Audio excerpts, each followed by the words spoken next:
Righty guys, time for part 2. So we got one complete 40 cell pack, another one's 6 cells off. What we're going to do tonight is use our plumbing flux and some solder. I'm going to go along and flux every one of these, see if they want to scratch up with some sandpaper, which I have got at the ready. Once they've all been tinned, flip it, do the other side, and then we can go ahead and start laying some copper conductors across all of these and start building her up into its own little 3.7 volt pack. Once we've done that, we will stick it on the charger, LiPo charger there, charge her up, and proceed to the next one. I may even tin that one while I'm going yet. Alright, let's get stuck in. GoPro's time lapsing. Alrighty, so we've got all of the terminals tinned with a nice little blob of solder on every one of them. Next step now is to go through and link them all up with my nice little pieces of copper strand, which is about maybe 1.2 millimeters in diameter. The plan is to basically link the whole battery up a bit of a pattern.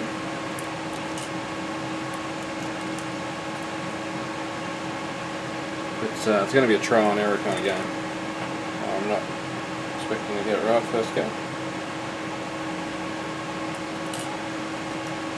But the main thing is that we get some good paths for the current handling capability. Spit it out. Because if you go 60 cells times 1.5 amp hours, you're looking at 90 amp hour. That's 3.7 volts. That's the rated capacity. These can put out up to 15C, I believe. These INR 18650 15Ms, so that's going to give you 15 times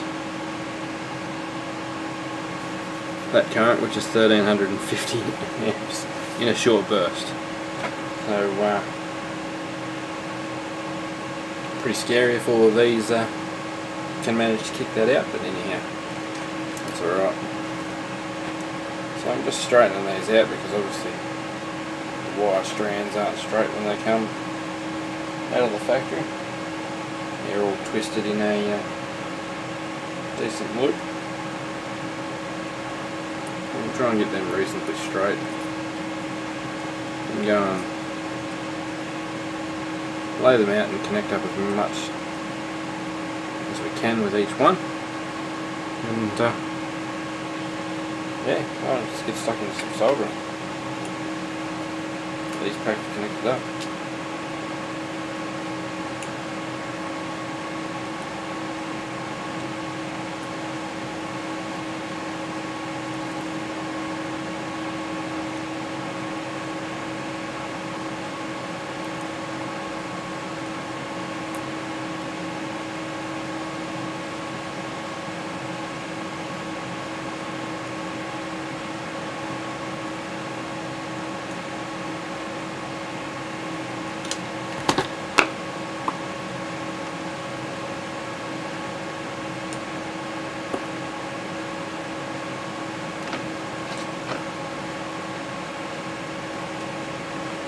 The aid of a screwdriver or a pair of pliers or something like that. It's a good thing when you're doing these kinds of jobs, so you can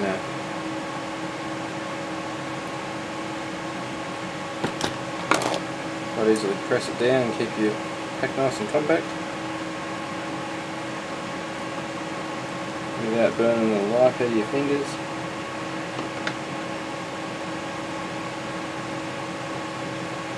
I've actually got pretty good airflow in the room at the moment. I've got the big fan up top. You can't see it. It's just a barrel fan. It's not actually on at the moment, so it's too loud for recording purposes. But yeah, I'm sure you get the general picture. We're just going to go ahead and lace this battery up with some some copper conductors all over it, and once I've done that I'll come back.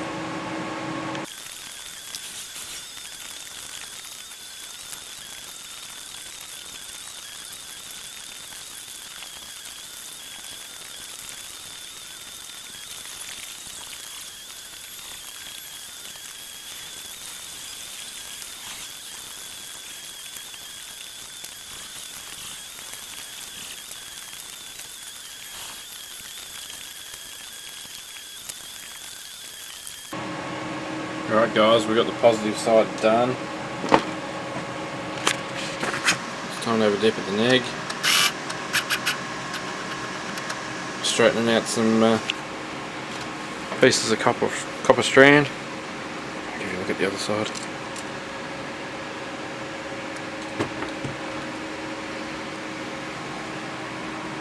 Get the negative side done and get it on the charger. Get a complete pack voltage first and then put it on the charger. Thanks for watching guys, be back with more soon. Alright guys, first 40 cell pack is soldered up and done. So that one I've gone a bit more for crisscrossy kind of thing.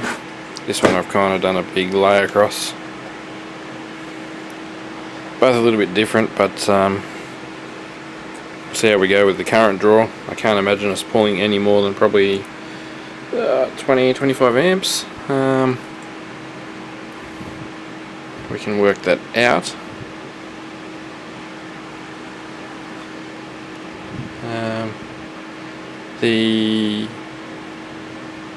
Obviously there's going to be 3 of these in series. They will be providing the grunt to the inverter. The inverter only had fairly small leads on it. Let's go power, which is 600 watts.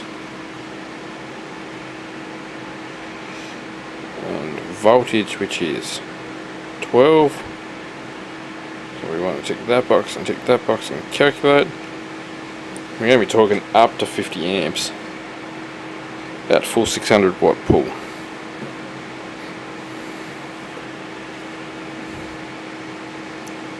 1200 watt peak, it's going to be up to 100 amps. If that voltage bumps up to 12.6, that'll back it back down to 95, but we go back to 600 watts, not kilowatts, 47 amps.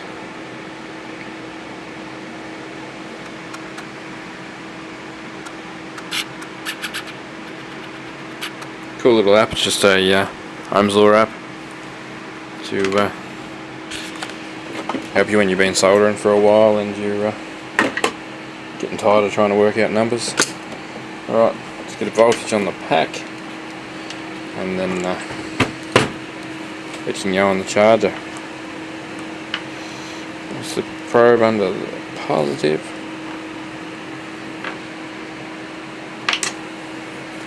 Just have to sit it down.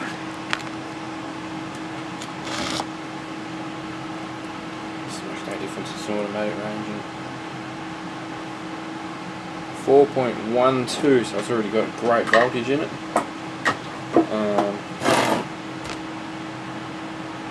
No, it's not the best way to test capacity, but I might discharge it first and then just run it flat, and then once I've discharged it we might charge it up on the LiPo charger and see what it registers. It's minorly warm as a whole brick, but it is a whole brick that has been soldered up. Let's say it weighs a little bit over a kilogram, maybe closer to 2. A bit hard to tell. But yeah, that's her. So hope you enjoyed part 2. I won't bore you with making the other couple of these once I get around to it. I'll just get them made, and once I've got them made we will make a part 3 of setting them up in a 3S configuration and having it so we can charge and discharge them.